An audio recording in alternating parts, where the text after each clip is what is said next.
بسم الله الرحمن الرحیم. عزتمندو، تاسو دا ویډیو ګورئ، د دې نه پس به ستاسو سره څو خبرې کوم. ټیک ټاک ویډیو کې زوار کاله کوسا نمبر د چا دی؟ د دیو د جاپانی ورکا کوم سره په جوړه شو هغه بایدلی ښه هغه په پیسې ابلې نو لاس کا اوس ته ورکا ما لاس بنه راړي بیا ورکا ته لایسي لاس راړي بیا ما لاس بنه راړي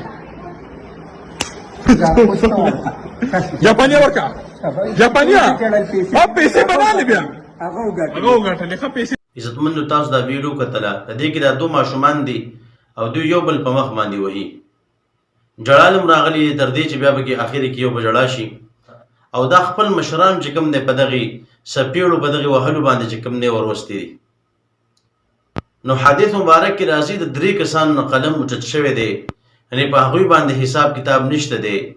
یو پکې راځي وعن الصبي حتی یبلغا، یو د ماشوم نه قلم اوچت شوی دی تر دې چې هغه بلوغت ته ورسیږي، یعنې په دې باندې الله پاک د طرف نه حساب کتاب نشته دی.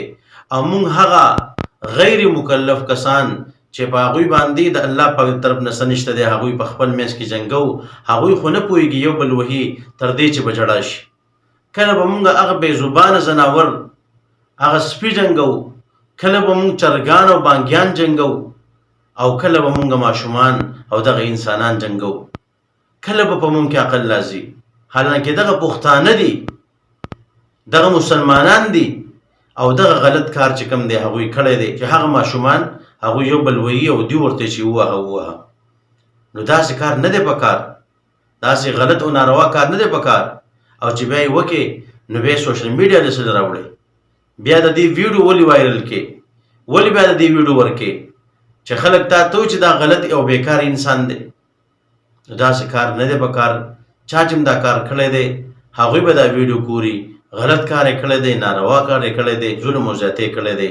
نو داسې ظلم او زیاتۍ نه دی پکار چې مونږ کله ماشومان جنګو، کله چرګان او بانګیان جنګو، او کله مونږ سپي جنګو. الله رب عزت دې مونږ له د نیک عمل توفیق راکړي. الله رب عزت دې مونږ داسې ظلم او زیاتۍ نه وساتي. وما علینا الا البلاغ.